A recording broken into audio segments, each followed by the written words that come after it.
Good day, kids! Our learning competency for today is to compose clear and coherent sentences using appropriate grammatical structures, subject-verb agreement, kinds of adjectives, subordinate and coordinate conjunctions, and adverbs of learning objectives. At the end of the module, you are expected to Number 1. Determine the features and uses of subject-verb agreement. 2. Compose clear and coherent sentences.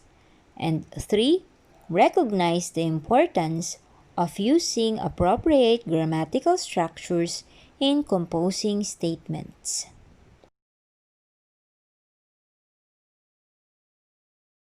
Sentences are important features of language.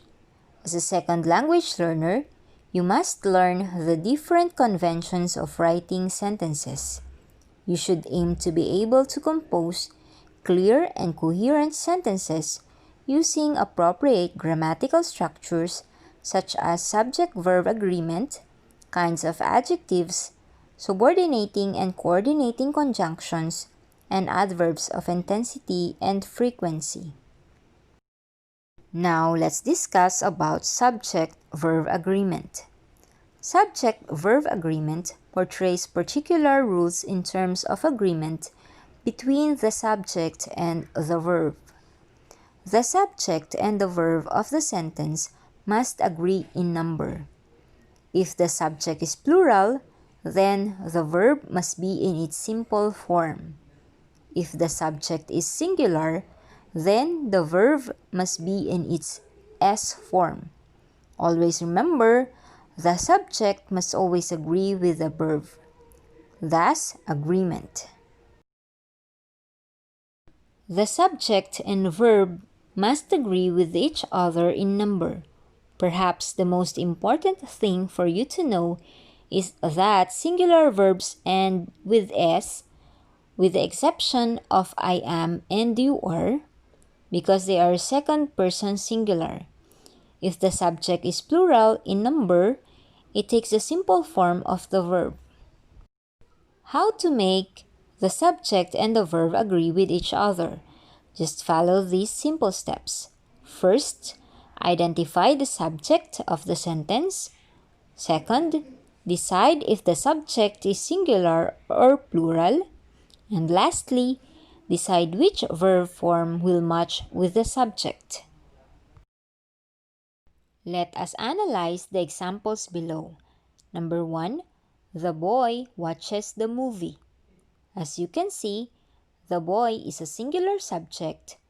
That's why we use the S form of the verb. Number 2, the boys watch the movie. The boys is a plural subject. That's why we use the simple form of the verb. Number 3, the rain falls at a steady rate. The rain is a singular subject. That's why we use the S form of the verb. Number 4, the drops of rain fall at a steady rate. The drops is a plural subject.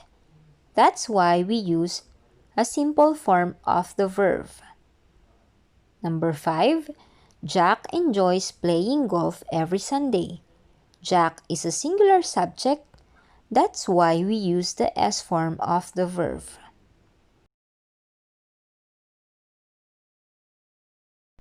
Remember, in the present tense, nouns and verbs form plurals in opposite ways.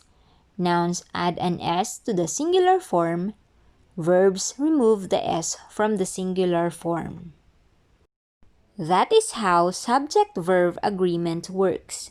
Thank you for watching, kids. Till our next activity. Bye!